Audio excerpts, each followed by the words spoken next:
BJP ক্ষমতায় আসতেই কি গ্রেপ্তার চাপড়ায় গৃহবধূকে ধর্ষণে অভিযুক্ত সিভিক ভলেন্টিয়ার জাবের মণ্ডল?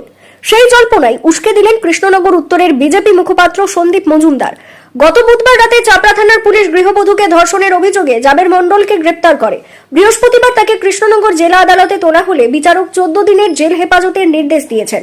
এর আগেও চাপড়া থানায় কর্মরত সিভিক ভলেন্টিয়ার জাবের মণ্ডলের বিরুদ্ধে একাধিক অভিযোগ উঠেছে। প্রতারণার ঘটনায় জড়িত থাকার অভিযোগে মাসখানেক আগেই সিভিক ভলেন্টিয়ারের কাজ হারাতে হয়েছে তাকে। তৃণমূলের ছত্রছায়া থেকে একের পর এক অন্যায় অত্যাচারের অভিযোগ উঠেছে তার বিরুদ্ধে। চাপড়া থানার তৎকালীন আইসি অনিন্দ্য মুখার্জির ছায়া সঙ্গী হওয়ায় এতদিন যাবৎ তার অত্যাচার মুখ বুজে সহ্য করেছে চাপড়াবাসী। কেউই তার বিরুদ্ধে অভিযোগ জানানোর বা প্রতিবাদ করার সাহস পাননি। গত বছর ডিসেম্বর মাসে অনিন্দ্য মুখার্জির বদলির পরেই পরিস্থিতির পরিবর্তন হয়। ভয় কাটিয়ে তার বিরুদ্ধে মুখ খুলতে থাকেন অনেকেই। শুরু হয় মামলা। অভিযোগ, গত 2023 সালে চাপড়ার এক যুবককে মিথ্যা মামলায় ফাঁসিয়ে তার স্ত্রীকে ভয় দেখিয়ে দিনের পর দিন ধর্ষণ করে সিভিক ভলেন্টিয়ার জাবের মণ্ডল। এমনকি তাদের ভয়ে থানায় অভিযোগ জানানো তো দূরের কথা, প্রাণ ভয়ে ভিন রাজ্যে পালাতে বাধ্য হয় ওই দম্পতি।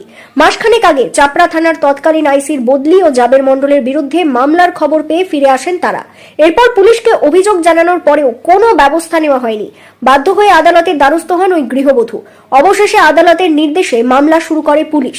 এরপর চৌঠা মে রাজ্যের পালাবদল হয়। বিজেপি ক্ষমতায় আসতে গত বুধবার তৃণমূলের ছত্রছায়া থাকা ধর্ষণে অভিযুক্ত চাপড়া থানার প্রাক্তন সিভিক ভলেন্টিয়ার জাবের মণ্ডলকে পুলিশ গ্রেপ্তার করে।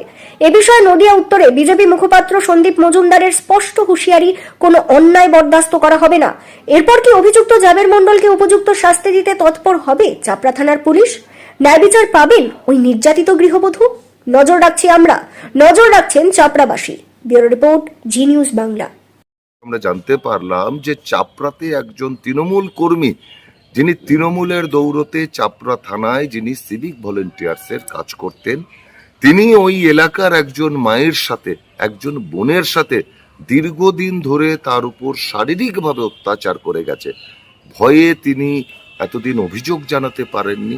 সেই দিদিটা, সেই মাটা, সেই বোনটা পুলিশের কাছে অভিযোগ করেছে। এটা আমাদের গর্ব যে পশ্চিমবাংলার পুলিশ একটা সময় দলদাসে পরিণত হয়েছিল, একটা সময় চটি চাটা হিসেবে পরিণত হয়েছিল। কোনো পুলিশ চটি চাটেনি, এটা আমরা জানি, কিন্তু তৃণমূল কংগ্রেস তাদের ব্যক্তিগত স্বার্থে পুলিশকে লেঠেল হিসাবে ব্যবহার করেছিল। সেই পুলিশকে ভারতীয় জনতা পার্টির যে সরকার, ভারতীয় জনতা পার্টির সরকার বলা ভুল হবে, পশ্চিমবাংলার আবাল বৃদ্ধ বনিতা, জাতীয়তাবাদী, গণতন্ত্রপ্রিয়, শুভবুদ্ধি সম্পূর্ণ মানুষ দীর্ঘদিনের লাঞ্ছনা, বঞ্চনা, অনেক দুঃখ কষ্টকে বুকে চেপে রেখে এই 2026-এর নির্বাচনে তারা ভারতীয় জনতা পার্টিকে দুহাত তুলে আশীর্বাদ করেছেন।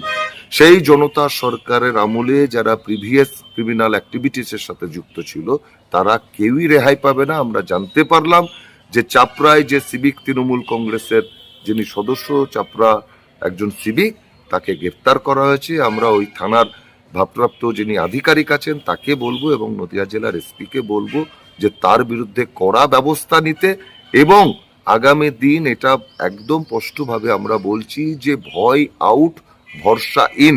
ভারতীয় জনতা পার্টিকে আপনারা আশীর্বাদ করেছেন, ভয় মুক্ত পশ্চিমবাংলা ভারতীয় জনতা পার্টি পশ্চিমবাংলার মানুষকে উপহার দেবে।